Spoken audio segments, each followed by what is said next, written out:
Simple steps I will suggest. Abolish no regulation for MSME. Just like no licensing PVN did. You start, you want to start, you start, you get funds and you proceed again. That's all. There will be a hue and cry, I am telling, because massive amount of money is, corruption money is generated in these areas. So everybody will be shocked, but that's all right.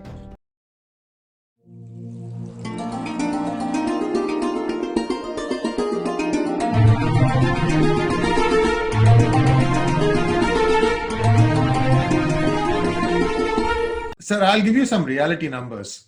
March GST receipts, April GST receipts, when they come in, they're not going to be anywhere close to 1 lakh crores. It's probably more like half of that amount. Even that would be like collection that might have happened in the first part of March.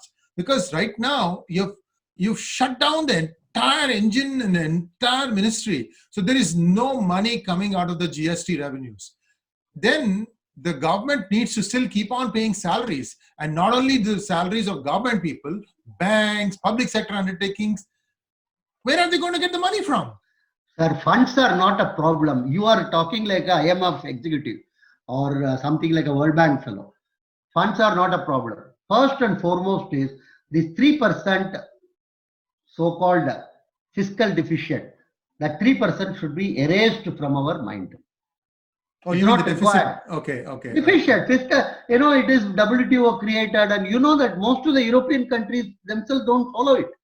Italy and Spain have fudged the numbers and given to the EC, fudged the numbers, signed by renowned chartered accountant. Then when the European Commercial Bank found out they fudged it, they just, sold, sorry, typographical error and other thing. Nobody is following this 3%. We can go, of course, economists say, like Dr. Swami, we can go up to 10%. I would say 6 to 7% we can comfortably have deficit financing. One. Second is 4,30,000 crores. We have got 430 billion US dollars we have got in foreign exchange. 430. We don't require that 430 at all. At a point of time in the 91 during the peak crisis time when we took our gold and pawned it to the Bank of England, we had some 3 days of import bill only we can pay. But our situation today is phenomenally surplus. Out of that 430, we can easily pull out 100 to 120 billion. Nothing will happen. Our requirement is not of that order at all. Domestically, we have 70 million tons of food grains available with FCI. And what we require is something like 27 to 30. Huge amount of surplus is kept. You said 27 to 30, that is per month, sir, or is it per year? Per month? Sorry? No, at any point of time. It's not per month. At any, because so what you're saying is something is coming in, something is going out. There's a net storage. Now the crop is coming in. It will come in maybe with some delay or something. So funds are not. And again, another thing is you float globally, Indian denominated funds. You will get it. And domestically, huge amount of funds are available. For instance, I will give you another example. We have Corona bonds of the government. One of my friends went with known person 70,000 rupees to deposit in that Corona bond. He was interested in giving some money. 70,000 cash he had, of course. And the bank told up to 10,000 only we can take in cash. Remaining we cannot take. You have to give in check. He can't give in check. It's a black money. So what is the problem? Why do you have to be so fussy in the time of the crisis? Corona bonds, if somebody wants to give 10 crore cash, to take it. As long as it is not the type of money which you talk about in your book. It is as long as the acceptable currency. What's the problem? You see, huge amount of funds, and we have to recognize the small business in this country, MSME, huge amount of sector is run on this money only. Because again, we are obsessed about black money. Black money is a symptom I have always been telling for the last 20 years. Nobody is listening. Black money is not the disease. It's a symptom. What is the disease? Disease is corruption. Huge amount of money is generated in corruption. We have estimated for 2008 or 10, if I remember, in my book, I would strongly advocate the listeners to buy the book, may or may not read it. We have estimated 75 crores per day is the black money generated in Bangalore town in those days. One day. And where does this money go? This money is not kept into lockers or anything. This money is going into financing of all these, small level activity. My cobbler, my tailor, my flower vendor, my vegetable vendor, all these people, the local small level restaurant, they are all getting funded, not by State Bank of India or anything, by these things at a very higher cost. So funds are not an issue at all. What is an issue is the mindset of the government and the regulatory framework. I'll come to the most important point. During every crisis in India provides a great opportunity for change. It has always happened. 91 major crisis in Forex and other. Narasimha Rao took the bull by the horn. He was not even running his own party government. He was running a coalition. Very shaky coalition. And with all these fellows from Jharkhand, what is his name? Soren and other things. Yeah, Jharkhand Mukti Morcha, right. Yeah, that Soren was supporting and he bribed him. Supreme Court finally told a bribe giver is wrong and bribe taker cannot be punished. That was one judgment. Peculiar in India only. Anyhow, in spite of running a ramshackle government or whether shaky, he was so courageous. Actually, I was present in a meeting where everybody told, sir, this is happening, that is happening, what to do. And nothing happened. He just quietly listened. Within 1 week, he announced the following thing. He abolished the entire licensing system. Licensing system of India, which was flourishing from 1950, he just abolished at one single stroke of his, not Andhra pen. That's all. And he abolished the controller of capital issue. Powerful bureaucrat. Everybody used to bow to him every day morning. In the share market, in the money market, everything. Controller of capital issue means ultimate you are. You fix the price of shares. Can you beat that? Right. I remember those days. Right. You abolished everybody. Next day, I don't know whether it is Hindustan Times or somebody wrote an editor, temerity of Narasimha Rao. That was the heading given. Nothing happened. Everybody was Cassandras. All the fellows, middlemen and brokers in Delhi were upset because all their business is gone in one, one stroke of pen of this fellow. Some people told he is Pagal from Andhra. Poor fellow, he knew some 9-10 languages, I was told. Very knowledgeable fellow, philosopher king, I would think. He's one of the best PMs in India who is unfortunately not recognized. Second is, same thing, to a lower extent, Vajpayee time, he bought the Pokhran bomb and the entire world was upset about it. They told we will impose sanctions and nothing. Somebody suggested and he offered bonds, as I told you. He collected huge amount actually.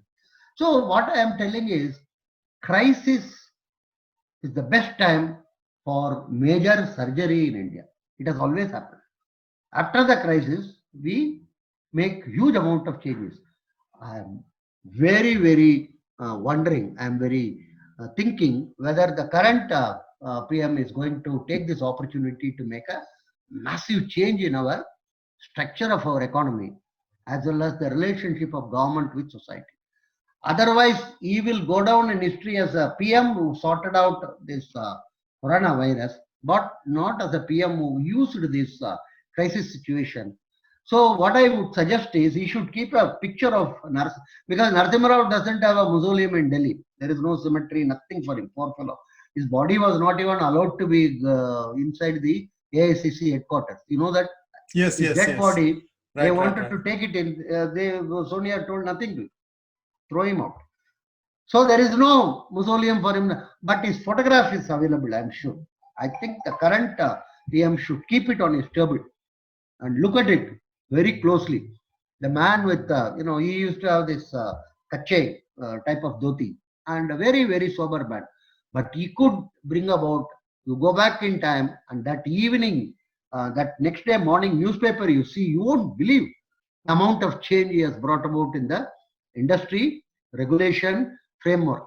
but only at that level. He didn't bring it at this level, at the street level.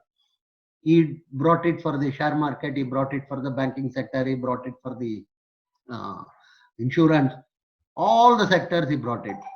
Now is the time to catch the bull by the horn. You should convene all the chief ministers, and you know that you should abolish all regulations pertaining to MSME. A single stroke of the pen, no regulatory framework at all. Shops and Establishment Act kept in abeyance for the next 5 years. Food and Adulteration Act kept in abeyance. There are 23 regulatory framework in the state level, all generating massive amount of black money only. Let me repeat it. I don't mind repeating it 100 times. Every regulatory framework in India is a corruption. tool to get extra money, corrupt money from the public. It's not for regulation. So there is a great opportunity available to our leaders. They should catch the bull by the horn. And at one, people will be shocked if I say abolish all regulations pertaining to MSME. Tell the bank you lend it wherever you find opportunities. There is nothing called, you should direct, what you call directed lending. You should lend here, lend there, another. Refinance as much as possible. And don't have obsession about this black money. Domestic black money is productive and useful. Let me repeat it again and again. The money kept abroad is the issue, actually. That is one point. Another one, 1.5 trillion. You are telling about funds. 440 billion of forex earning, 1.5 trillion of global earning. Global earning, there are, that we have written volumes about how to bring it back. Yes. Right? Several teams have been provided. So a crisis is an opportunity. Let me repeat it. If we do that, then there is no need to worry about all these foreign companies coming to India. We can have our own setup, our own companies. And last but not least point is, we must be very serious about who owns what. The entire information highway products today are owned abroad. Our Twitter is not ours, Facebook is not ours, WhatsApp is not ours, TikTok is not Chinese, and even this what you call Zoom, I am told, is owned by some Chinese fellow, possible. So we don't have our 70% of the mobile phones sold in India are manufactured by Chinese made. So we must seriously look at some of these issues, actually, how to facilitate, how to increase. So simple steps I will suggest: abolish no regulation for MSME, just like no licensing PVN did. You start, you want to start, you start, you get funds and you proceed again. That's all. There will be a hue and cry, I am telling, because massive amount of money is, corruption money is generated in these areas. So everybody will be shocked, but that's all right. For a change, that people be. And in this type of crisis situation, if you announce some of these, there will not be even much of a resistance, opposition, and they will always say, and nobody is going to personally feel that Modi is making money or something. That was the strength of Narasimha Rao also. Nobody could raise a single finger against him that this fellow is accumulating money. Unlike even a very well-known personality like Rajiv, people could accuse that he is making some money, but not PV. Similarly, Modi is situated. So I would say in the next 10-15 days, he has got a great opportunity that he conquered Corona. Like Shola sir told that they conquered the Himalayas. He conquered Corona and he structurally altered the economy of the country. Will he take this challenge? That is what is most important and interesting. Go ahead. We have two great opportunities. One opportunity is, again, next couple of months or maybe years, wellness will become a major industry in the world. In Europe, US, everywhere, people will be beginning to think about health, wellness, and associated with wealth, of course. This wellness has not been such a major industry, and it will be. Now today, if I go to say London, and their NHS is serving me. Finally, who is serving me? A Kerala nurse comes and serves me there. If I come to New York, same thing. So every ambition of a girl in Kottayam is to get into nursing and go to Dubai and then London. And now so much amount of health we have, related activities we have spread. Similarly, doctors. Now, why can't we develop within India huge amount of wellness industry, not just what one can call allopathy medicine, and associated with that yoga and so many other things, and bring people, elderly people, because the families are more or less gone in most of the European and Western countries. Now they are admitted to old age home. You create here facilities at a much lower cost, and that will also generate huge employment in India. There are 410 hill stations in India. Each of them can be a huge wellness center. Hundreds of people we can cater from Spain, from Italy, from France, and anyhow they're in their same old age home. Here also they can continue to be sitting in the, but at a much lower price, and also at a much what one can call associated products. For instance, a stupid thing like this, what is that called? This turmeric powder in milk use. My grandma used to give. Every kid used to run away, because they feel anything given by grandma is not worth taking it, because she used to insist on having this. What do you call that? Vadakanne. What is that? Castor oil every month. People used to hate her, so run away. Now I am told this turmeric latte is selling for some $1.99, and it has become fashion there. And everybody is going by buying turmeric latte, and a big glass is $4.99. I am told. God knows. They may even, I am sure, soon do IPR on that, and then they will say you cannot add turmeric to your milk unless we get some commission or that. So many of these things are possible. So wellness industry is our USP. The second major area where we can get funds is education. Homeschooling is common in some of the Bible Belt areas, because those people don't want the kids to learn about evolution and other things. They feel much better to teach Adam and Eve, and directly man came from that. And that is Europe also, many places they have homeschooling. So we have a good IT sector.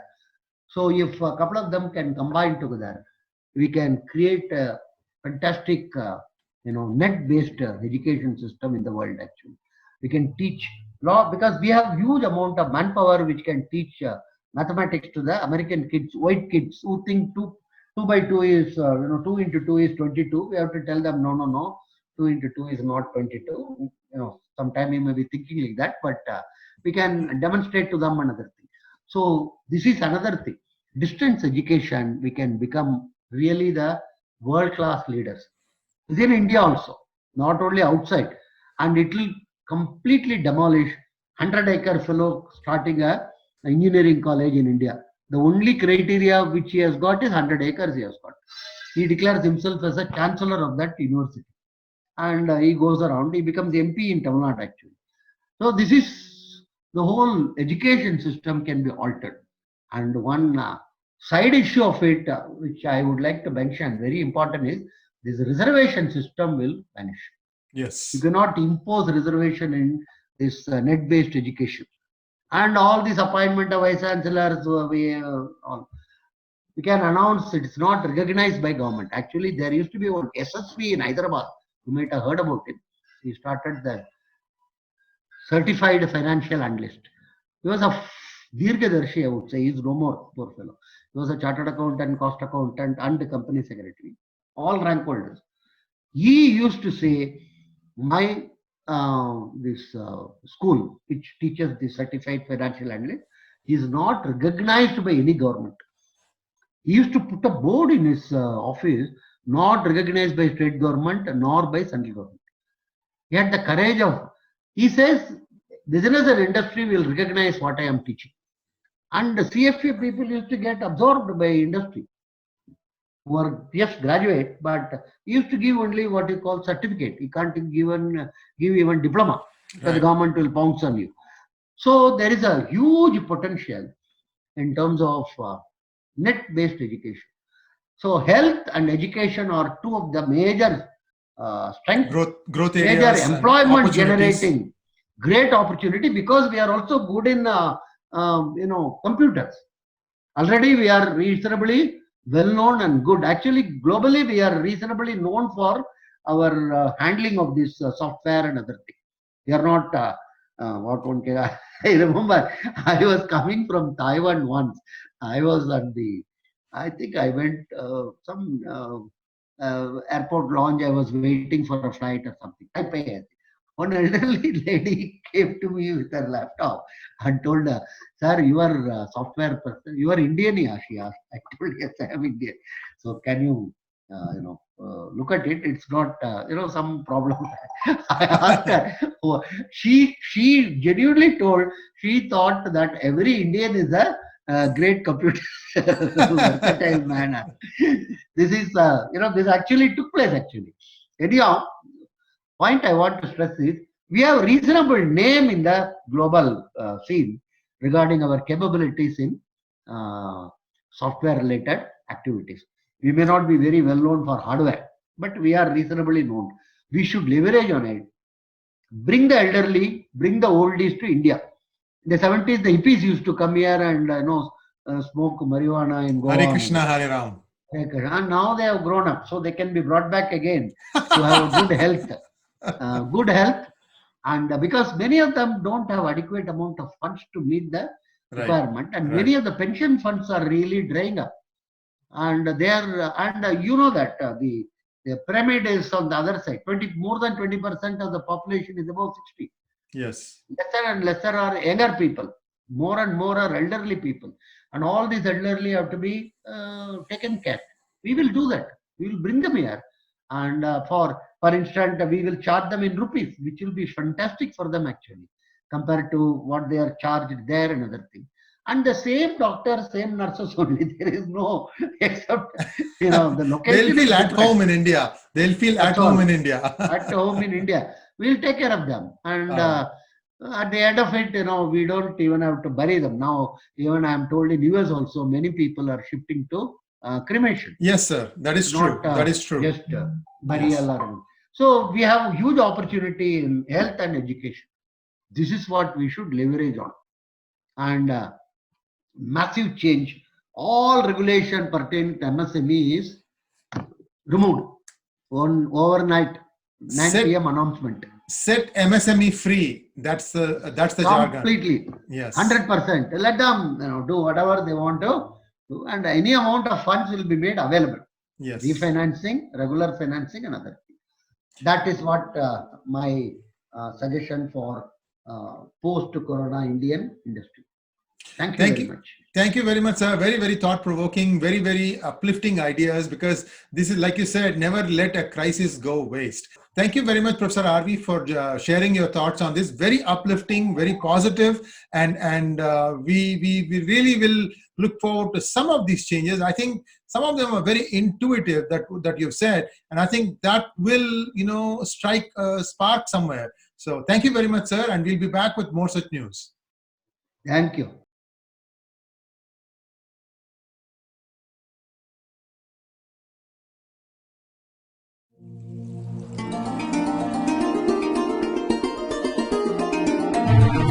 Thank you.